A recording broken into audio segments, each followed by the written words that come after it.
Hello everybody, welcome to Friday afternoon live here at Peach Guitars. I'm Jack. Thank you all for joining us again on another live video. This is going to be a good one today. Thank you to everyone who we got a really good reception off our Wednesday live video where we showed you some acoustic guitars for the first time.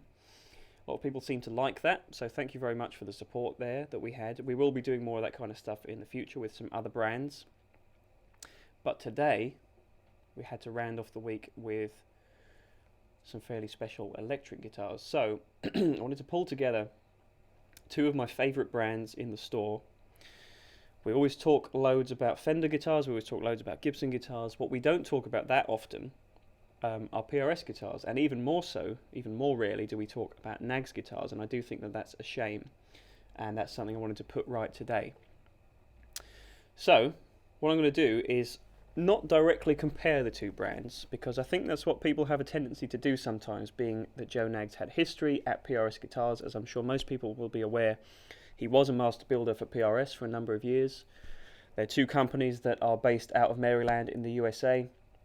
On paper, perhaps they share a lot of similarities in terms of the kind of style and design sensibilities that they put into their guitar designs, but the reality of the fact is that they're very different guitar makers, very different brands, and they make very different products, I think, for different kinds of players. So I wanted to kind of outline where I think the boundaries are, what I think each brand is better suited to, and to just show you three guitars from each brand that are some of my very favourites that are in the shop at the moment.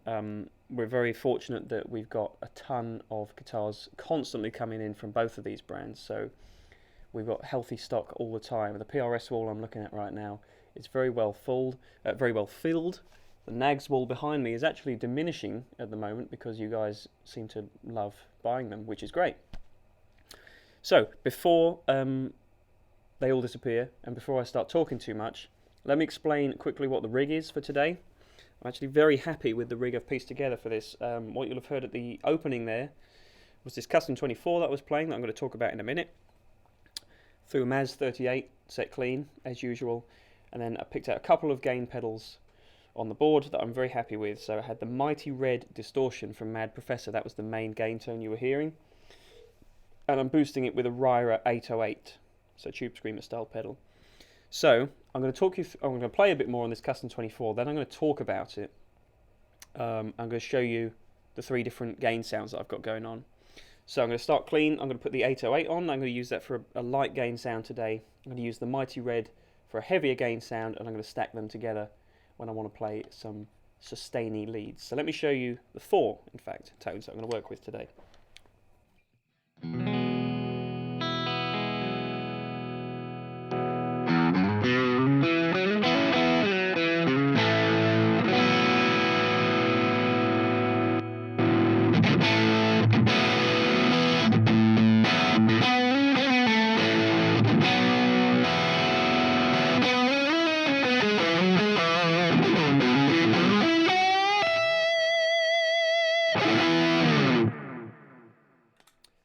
There you go, so 4 different sounds. There's a bit of delay coming from the Line 6 HX effects as well. I'm going to recap this throughout the video for anyone who joins us midway through, if you're asking what I'm using.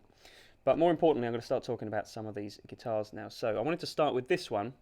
Some of you may have seen that yesterday we put out a video detailing some of the changes that have been made to the 35th anniversary. Now it's the 35th anniversary, that's mental, of the Custom 24.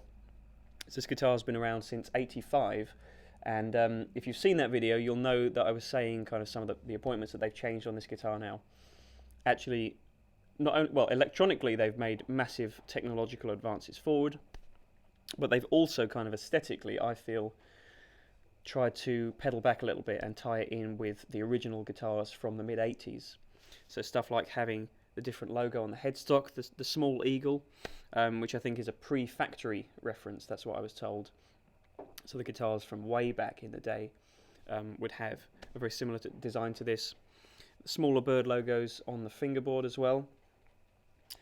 So there's some aesthetic differences. The main electronic differences though, and I'm going to kind of paraphrase from the video that I put out yesterday. So in case anyone hasn't seen, the Custom 24 now has the wiring borrowed from the Paul's guitar, which I'm going to talk about a little bit later. So you've still got your 2 humbuckers, I believe they're 8515s in this guitar. You've got a 3-way switch now though instead of a 5-way blade, and you have 2 independent mini toggles for splitting each humbucking pickup. I actually really prefer this wiring setup. I think it's a lot more practical. It gives you 8 different tones instead of the 5 that you would have had before. And I just think it's a little bit easier to use. It's less of a faff than trying to find those in-between positions. And it means that you can jump straight from like a split coil neck humbucker, sorry, a neck split sound. You can jump straight from a split neck humbucking sound to a full humbucking bridge sound. Hopefully that made sense in the end. So let me give you an example of that. You can play very dynamically on this guitar now as well, and that's due to the pickups, which I'm going to talk about after this playing example. So let me show you with a bit of gain. I'm going to split the neck humbucker and jump straight to the bridge humbucker in full humbucking mode, and you're going to hear just how dynamic this guitar can be.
So 2 different tones there. As I said, it was the neck pickup split and the bridge humbucker in full humbucking mode.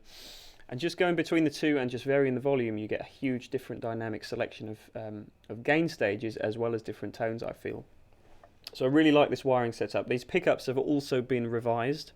All of the PRS guitars I'm going to show you today have undergone the TCI pickup treatment, which is to say TCI standing for tuned capacitance and inductance.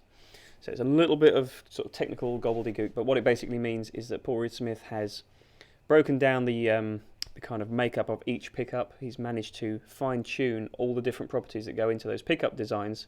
So it's not just about the DC resistance or the output.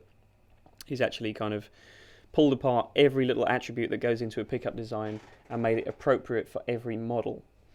So I think that these pickups sound a little bit more dynamic. They're a little lower in output, I feel, as well.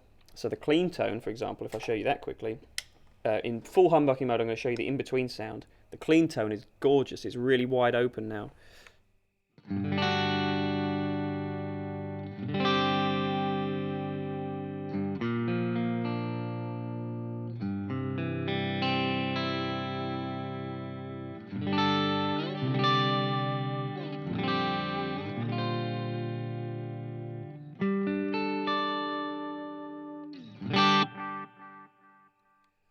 Okay, and I never quite felt I could get that tone out of custom 24s that have gone by. They're great sounding guitars as well, but I just feel that these pickups kind of elevate them to the status that guitars like the McCarty 594 and the Paul's guitar, these guitars have been at for a while, where the pickups just really speak in a different way. They're not quite so clouded in the mid-range, and that's not to everyone's taste, but if you're kind of a player that relies on the volume control, or you like to play with a lot of cleans, I now think that this guitar is even better suited to that kind of thing, as well as, of course, doing the high gain thing. You've still got the amazing Phase 3 locking tuners and the Gen 3 tremolo. These guitars stay in tune superbly well. The neck profile is incredibly comfortable. I think this is just a pattern regular. I do actually have the specs here on my phone, so I can tell you for certain. Yeah, I've pretty much talked about everything. Yeah, pattern regular neck, 25-inch scale length, which is obviously something that's unique to PRS guitars. I'm not really going to delve too deeply into each brand here because I think I just want to let the guitars speak for themselves. I'm sure a lot of you watching will know what PRS and what Nags are about anyway. So I wanted to start with this one. I was really pleased with the revisions that they've made to this model.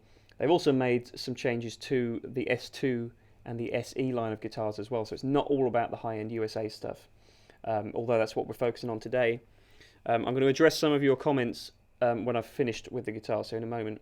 After each guitar, I'm going to answer your questions as they come in, so please keep the questions coming in, as usual. But yeah, I saw somebody asked about some less expensive guitars, so I'll talk about that in just a moment. I'm just going to play you out on this guitar with some high gain stuff, because I just love the way this sounds with the Mad Professor and the 808 on. It's just got so much clarity, but it's nice and thick at the same time. So here's what it sounds like.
Not quite sure why I did it with Brian May there, but that's kind of the tone that these guitars put me in mind of. It's that super thick, saturated sound, but you've got all this clarity there underneath it, and that's kind of what I love in a guitar. I'm sure it's what a lot of people like in a guitar. So anyway, I've talked enough about this. If you want to find out any more information about this guitar, or indeed any of the others that I'm going to talk about, check out the live chat on this video. All the links to our website listings for each of these instruments is going to be on there. They're probably going to be collated in a newsletter as well, so make sure that you're subscribed to our email newsletter set up. The link for that will be in the live chat as well. So you can find out all the information that you want to know that way. I'm just going to kind of try and keep these fairly concise today. I'm going to move on to Nags in a second, but before I do that, as I said, I want to answer some of your questions. So let me grab the next guitar and I'll start talking. Okay. We've got a very busy chat today. Thank you everyone for watching. As always, with this live stuff, just keep firing the questions out, because I want to be able to interact with you guys as much as I can. Okay, so I'm just going right back to the start here. David McFarlane asked, how good the single coils actually are on the Paul's guitars and how the neck compares to the likes of a modern C on a Strat. I'll talk a bit more about that when I get to that guitar. PRS in all their models, any guitars that have split coil options sound phenomenal. I don't know how they do it. I think they do some stuff with overwinding the coil when they split it so that it has more of the output of a standalone single coil pickup. It's very clever. I've always thought they sound fantastic. And the neck shape I'll talk about when I'm playing that guitar. Let's see what else we've got. A lot of people saying they prefer custom 22s. I can see the logic in that. To be honest, I don't really feel like you lose that much. You gain more in terms of the versatility of having the 2 extra frets. If you're not that fussed about that, then custom 22s are a great option. Obviously the neck pickup being slightly further towards the neck end will sound a little bit warmer in that regard, but I think the voicing that they've got on these new generation of the custom 24 pickups really work for that guitar. There's also, of course, a guitar that I desperately wanted to put in today, but we decided against it, which is the special semi-hollow model, which I adore that guitar. We've still got a few of those left. So that's kind of basically a semi-hollow custom 22 with a middle pickup. So that's, if you're interested in that kind of setup of guitar, that's going to be a great option to look at as well. Matt D said about asking to see some more of the affordable stock. As I said, we've just taken delivery, in fact, of something ridiculous like 80 PRS SE guitars that are going to be on deals. So keep an eye on the website for that. We will be doing some content with them. And as I said, a lot of the advancements that have been made to the new USA guitar with the TCI pickups and the new wiring options have all been made to the SE and S2 models as well. So check out the website for that. There will be some video content coming soon as well, but we're not going to get onto that today. Yeah, people talking about the new TCI pickups sounding great. They definitely do. And it seems like we've got lots of viewers from all over the globe at the moment, which is great. Lots of USA viewers. Hello to everyone in the States. I'm sure there's a lot of people sitting silently watching in the UK as well. So just keep the messages coming in, guys, because I really appreciate it. The name of the yellow double cut on the left, says the abnormal guy. We're going to get to that.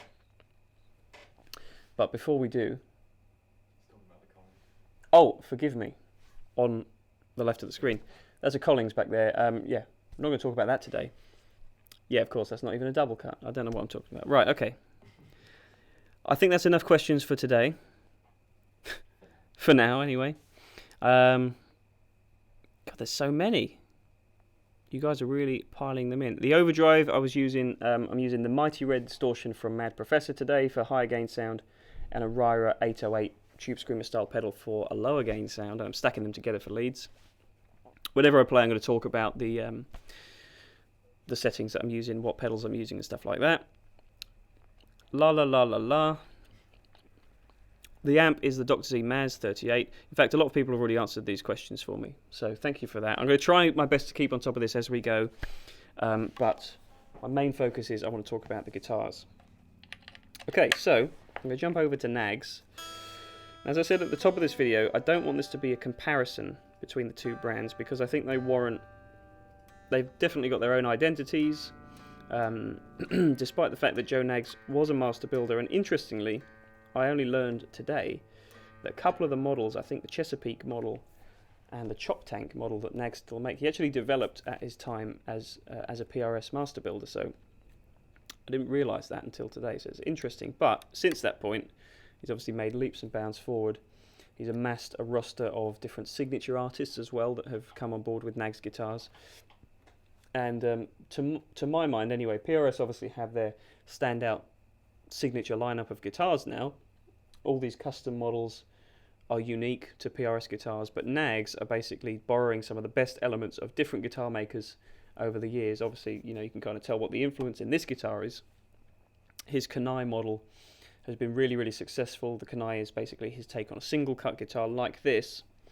But as I alluded to, he's got a bunch of signature artists on his roster. So this model is the Steve Stevens signature model. I have actually featured this in a live before, and I really, really like this guitar so much that I wanted to bring it back for today. So what you get with this is kind of the Steve Stevens deluxe model. This is an SSC T1 in tortoiseshell finish with gold hardware. and ridiculously enough, it's on sale. So if you want to find out more information about the pricing, make sure you check the live chat link once you've heard how it sounds. But I'm going to have some coffee first.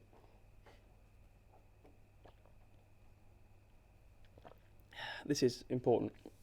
I never drink coffee in these videos, and when I get towards the end I always feel like I really need it, so bear with me. Okay. Let me play a bit for you, and then I'm going to talk about it. That's what I'm going to kind of keep to that form as we go.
So I wanted to cover there some bases, first of all, that you might not expect from this guitar. Obviously, most people will be aware of Steve Stevens playing as a fantastic 80s hard rock and shred kind of guitarist. He's an amazing guitar player. I love Steve Stevens playing.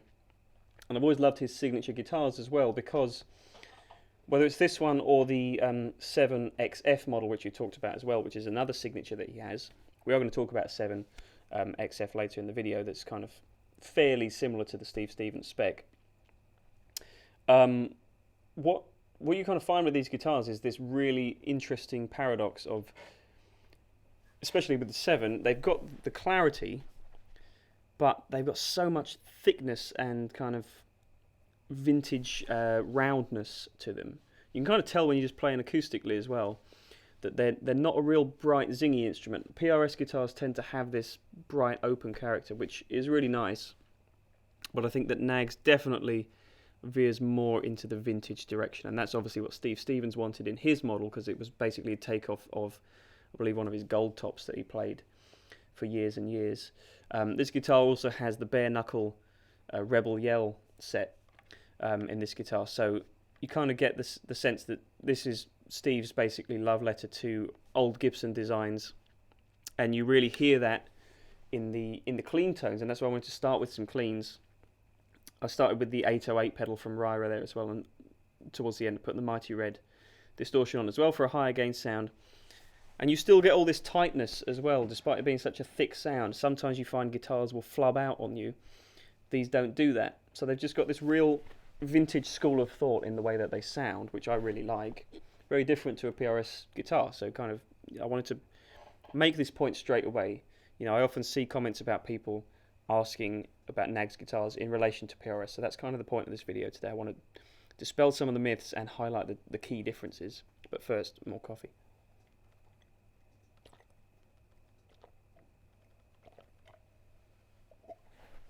There we go. Best 6 seconds of this video so far. So, let me just walk through a couple of the other specs to the Steve Stevens model, in case anyone was wondering. With this guitar, it's a mahogany body, maple top, so classic combination. The tortoiseshell finish that I talked about. Mahogany neck, ebony fingerboard, so it's kind of Les Paul custom-ish in a way. You've got that extra sort of zing from the fingerboard as opposed to a rosewood board. They're actually not the Rebel Yell pickups, my mistake. They're the bare knuckle SSC pickups, which are based on the Mule model. I think that makes sense because the Rebel Yell pickup was developed for bolt-on neck guitars to sound like a PAF would in a set neck guitar. So I guess these have been revoiced based on the Mule pickup because this is a set neck guitar. So that kind of makes sense. I'm pretty sure though that the XF7 Steve signature model has the Rebel Yells. I could be wrong about that as well. But yeah, fairly standard spec across the board. Really nice Kluson tuners and the Tunematic bridge. You do see Nags guitars with trem systems, not many Kenais. So if you were looking for a set neck with a trem, then obviously a PRS is going to be a better option because you've got custom 24s and you've got custom 22s, DGTs, all these guitars that have the classic kind of Gibson-esque wood combination but with a trem. Nags tend not to do that too much. That's more what they keep to their 7 models, the sort of S-style guitars that they make, which we're going to talk about in a bit anyway. But yeah, I think these are two of the strongest guitars. I wanted to start with these to kind of make the point, as I said, that they're very different brands, and you can kind of tell just from the Custom 24 to this guitar how different they are as builders. So hopefully that point has come across.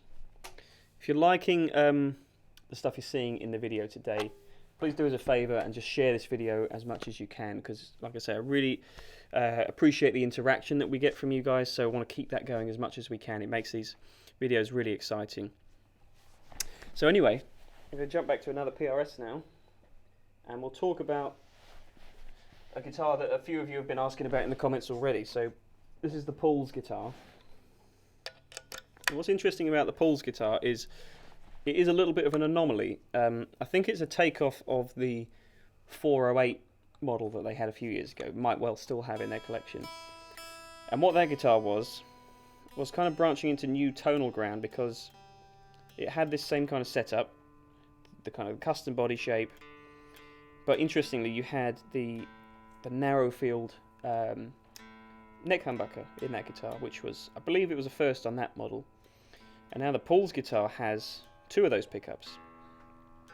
So it's an interesting aesthetic difference, first and foremost. But I've come to find that these mini humbuckers, well, they're not mini humbuckers, but they're kind of narrow field pickups, they call them. They have a unique tone. It's not like a mini humbucker. It's thicker sounding than that. So it's difficult to kind of quantify in words. I'm just going to play the guitar for you, and then I'm going to talk through some more of the electronic features and the genetic makeup of a Paul's guitar and why I think it's such a great model. We'll start with some clean, and I'm going to play with the 808, maybe go to the Mighty Red for a bit more gain.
I really, really like the sound of the Paul's guitar model. I saw a couple of questions coming in throughout that about just saying how unique these guitars sound.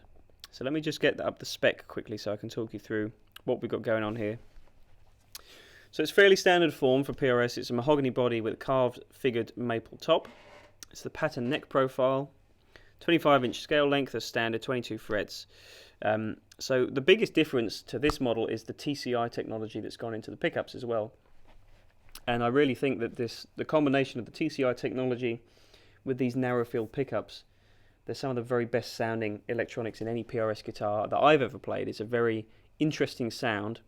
It's got a little bit more clarity than like a custom would do, or even the McCarthy models. Kind of sits in like an SG category, I think. It's got that same kind of mid-range snarl. If I just show you one more time with the 808 pedal, so nothing too high gain, but just on that bridge pickup, it doesn't sound like a Les Paul would, and when you split it, it's kind of got a bit of a telly sensibility as well. I really like that.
Just really love the sound of this guitar. It's such a warm sort of open thing, but it can handle the high gain stuff too. So it's as all PRS guitars are. They're wonderfully versatile, really comfortable to play, and I always love just having a wraparound tailpiece as well. I think it adds a really nice little sonic stamp. Again, like I said about that sort of SG thing, it's a different kind of carve in the mid-range. So I can see why Paul has lent his name not once but twice to this guitar, being the Paul's guitar model. I think it's just something that's very different. I really love the look of them as well.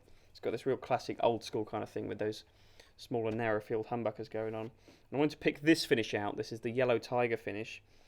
We've got a few of these guitars at the moment. They all look fantastic, but I really like this one. I think this really suits the aesthetic of this guitar. It's kind of got a little bit of a hot rod thing going, but it's very classic at the same time. So I like those guitars that marry up different sensibilities of new school and old school. So hopefully that gets the point across anyway about the Paul's guitar. It's a fantastic instrument. And I guess the closest thing, I did say I wasn't going to compare the brands, but as we're on the subject and I'm trying to kind of tie things in with one another, the closest thing that Nags do is this. This is the latest model that they've added to their collection for this year. This is the new Kenai J. So this is obviously Joe's take on trying to distill his Kenai model to the basics. So the Kenai, for anyone who's unaware, you'll probably see a few on the wall behind me, and the Steve Stevens guitar is kind of part of that family of very beautiful, very ornate single cut guitars. The J model just kind of distills it down to the very essence of what Joe Knaggs thinks makes up the properties of a single cut style instrument. And you can get it in a few different permutations. So there's this one with the single dog ear P90, which is my favourite. You can also get, I don't know if you can see in this shot, but on the back wall we've got a white model with two P90s, and there's also a two humbucker model. So there's basically something for anybody, but I kind of think that the single P90 guitar just has that special something, and I've stacked them up. We've done a couple of videos with these and actually compared them to like a Gibson Junior, and personally I kind of find these to be favourable, and I'm going to show you why once I get it in tune. I always fall for yellow guitars with P90s on them. I just think think I talked about that in the Gibson video we did recently. I don't know if it's a Johnny Thunders thing, maybe it's a Keith Richards thing. Just think they look super cool, and it obviously affects the tone. Coarse guitar colour affects the tone. So once my E string is in tune, I can show you what that tone is. Okay, I'm going to start clean. I'm going to add the gain pedals on as we go.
Right, I got a little bit carried away there, and I thought I couldn't really get away without doing the Mississippi Queen thing on this guitar. As you'll hear, it does it very well. I love the tone of this thing. I think it's got a lot more zing than a traditional Les Paul Junior would have. And Joe Knaggs did actually say that he didn't design this to specifically be a junior style instrument. It's a bigger body, for example. There's a few more crucial differences to the kind of build qualities of this guitar that differentiate it from a junior. It's just a distillation of his Kenai model. But the fact that it looks junior-esque is plenty good enough for me. I just love everything about this guitar. And somebody did actually comment about the versatility.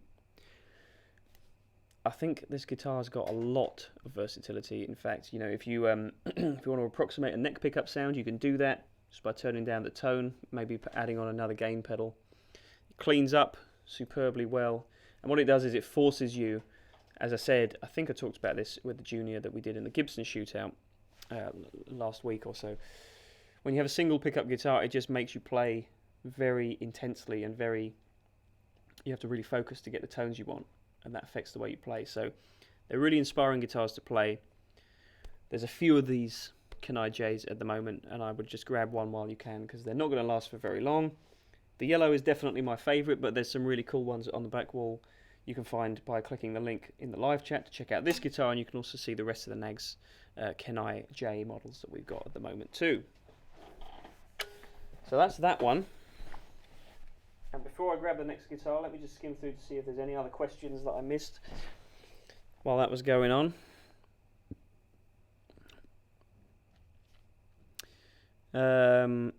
A lot of statements here, not so many questions, but that's fine. Keep the comments coming in, guys. If you do want to ask me anything about any of these guitars, please do keep them coming in. I think it's interesting to see that there's kind of there's a uniformity to the comments. No one's really saying that one brand is better than the other, and I really appreciate that because that's the point I wanted to make. I didn't want to stack these up together. I didn't want to set one up to fail or anything like that. They're both completely independent guitar makers. I wanted to drive that point home, and it seems that you guys are agreeing with that by the way that you're commenting, so that's great. So anyway, here's the last PRS I'm going to show you today. This was really hard, by the way, to pick 3 of each. There's so many PRS guitars I wanted to talk to you about. I wanted to talk about that special semi-hollow. I wanted to talk about the DGT. I wanted to talk about the revisions that have been made to the McCarty models for this year. But I kind of feel a lot of that stuff's already been covered, so that's why I wanted to pick these 3 guitars in particular. And this one is something that's really special to me because it combines 2 different models that I really love from PRS. So this is the McCarty 594, but it's a Hollowbody II variant. So it's interesting because obviously you've got the standalone Hollowbody II model, which you usually see with the extra output for the piezo pickup. Then you've got the semi-hollow McCarty 594, which is basically the McCarty 594 makeup of the mahogany body with the maple top, but in semi-hollow form. This guitar sort of sits in the middle, so this is a Hollowbody II basically, in the sense that it's got a carved maple top and a carved maple back, and then you've got the sort of lightweight mahogany wings, if you like, the centre block. They just have such life to them. The McCarty 594 is one of my favourite guitar models. It's got such an abundance of clarity to it, and versatility as well, because you've got the coil splits on each humbucking pickup. These pickups have also had the TCI treatment, so these are the 5815 LTs. Yes, 5815 LTs with the TCI tweaks as well. Which, if you missed what I was saying earlier, it's basically tuned capacitance and inductance. Paul Reed Smith's ripped the pickups apart basically and fine-tuned every little spec detail to make it perfect for every model of guitar that the pickups go in. So before I talk any more about the spec or what I think about this guitar, I'm going to play it for you, and you're going to hear why it's one of my favourites. I'm going to start with clean.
wishing to pigeonhole this as anything sort of delicate and ornate, you know, it only does clean tones or anything like that, you'll hear it does high gain stuff really nicely too.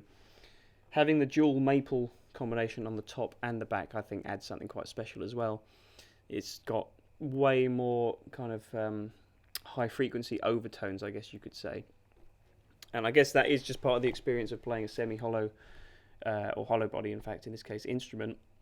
But the maple is definitely adding something to this. So if you like the 594, if you like Gibson-style instruments, for example, with mahogany body, maple top and all that, this might just offer up something that's different. It still feels like home, because the neck profile is still the same as the 594. And you've still got the same wiring as the 594 with the coil splits and the 5815 LT pickups. But the difference in the wood combination really gives a different life and purpose to this guitar. So I really like that. You know, it's just something different from the McCarty range, basically. And we will talk about more McCartys in the future. As I said, it's been a big year for them because they've added a number of different... Actually, something I want to talk about with this guitar is the fact that this now has the new nitro over cellulose finish. So I think what they've done is they've created a much more resilient finishing process to use nitro, but to have it basically sit over a different coating, I suppose. So the finish is a lot more durable than just purely nitro finished guitars of the past. Find out more information about that on the website. There'll be info on the web listing for this guitar. But yeah, it's a new finishing process as well as the new TCI pickup, so it's a big year for McCarty guitars. You're going to be hearing more, plenty more of them as the year goes on, I'm sure. But yeah, just wanted to add that in there too. So I'm going to end with something that's going to be a little bit of a Marmite guitar. This is something that's totally different to everything else I've shown you today. This is a 7XF, Chesapeake 7 in fact, so this is kind of one of the original models that Joe Knaggs developed, as I said, when he was at PRS Guitars. But it's obviously got the modern Knaggs refinements. So this is a Trembuck model, the XF referring to the fact, the F specifically, that's got a Floyd style tremolo on here. And this finish is hot pink, and it's a tier 2 level top. So it's really, you know, it's nothing subdued or subtle about this guitar. And you're going to hear that in the way it sounds too. So let me show you, first of all, surprisingly, you might think how good these clean tones are, and then I'm going to stomp on both those distortion pedals.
So perhaps a more tonally versatile guitar than you might have thought on appearance, but these 7XF models always have been exceptionally versatile.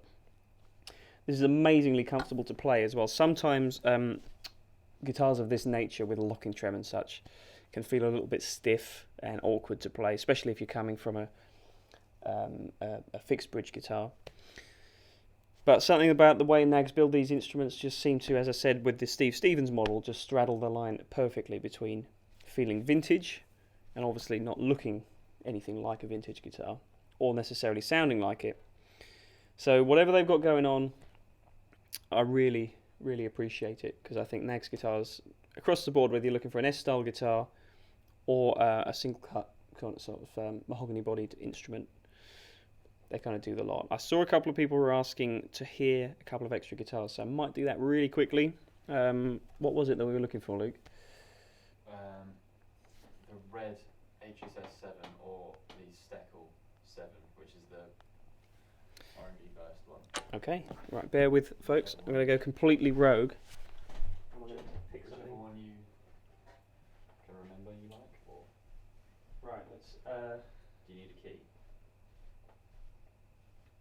The Steckel spec. So, okay, yeah, we'll do this one.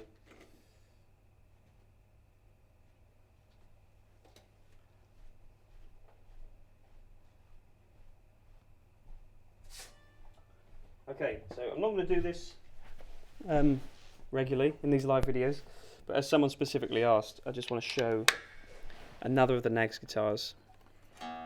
This is the 7X model, but this is the Eric Steckel signature. So in fact, this kind of rounds off the collection nicely. If that 7XF with the locking trem was maybe a tad too far for you aesthetically, if not tonally, then this is maybe something that's going to be more in keeping with kind of a vintage sensibility. Pickup spec on this guitar, I'm sure the link will go in the live chat imminently, so you can find out what the pickups are. I believe they're Duncans that have been custom voiced for Nags guitars, but we'll find out shortly. This is new territory. I don't know what to expect. This guitar might not even work.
Okay, so I didn't want to delve too deeply into this guitar, but as someone specifically asked for it, the Supernatural, I appreciate the request. This is an amazing guitar, and I got a little bit carried away there. Really versatile. So all the way, those really nice sparkly single coil stuff, it does that. It does the high gain thing, of course. If anyone's familiar with Eric Steckel's playing, he's kind of known for his modern higher gain blues approach, so it does that. It's perfectly suited for that, as well as classic stuff. The neck carve, as you asked about, it's kind of it feels a little bit like the Kenai model, so it's bigger than like a regular Strat profile, I guess. The exact profile will be on the web listing, I'm sure. Feels really nice. I think it just I guess it's as medium could be. I wish I could be more specific, I'm afraid. Without knowing the spec, it's hard to kind of cross-reference it against anything. But really comfortable neck all the way up.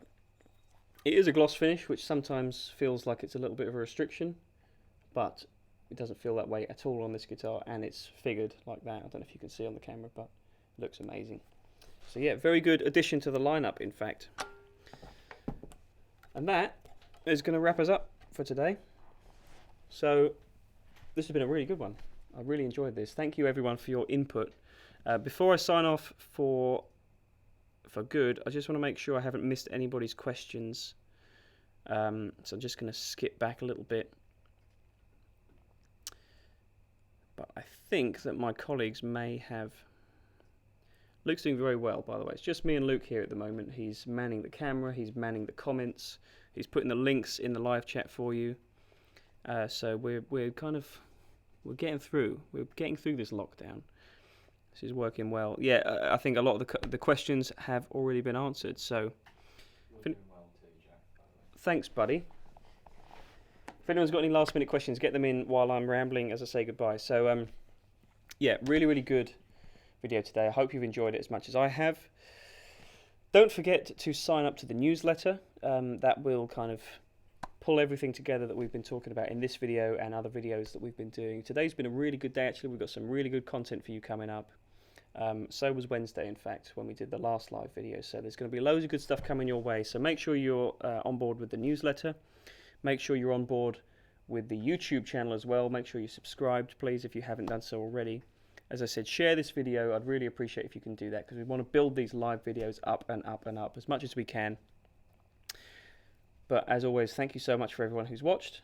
I hope you've enjoyed it. Thank you for your interactions, and I look forward to the next video. We're going to be doing some more lives next week, I'm sure. So I look forward to that. If you've got any requests for themes, we've got some good ideas, but we always want to hear your opinions as well. So, and before I go, just want to say that Peach Guitars is still available. If you, I mean, the online, I don't know what that even meant. The online service is still available. So if you want to purchase anything from us, you can do that. The website's still up and running. We've still got guys in the warehouse fulfilling orders. So Peach Guitars is still available, whatever that might mean. That's it for today. Have a great weekend, guys, and I'll see you next week. Take care of yourselves. Goodbye.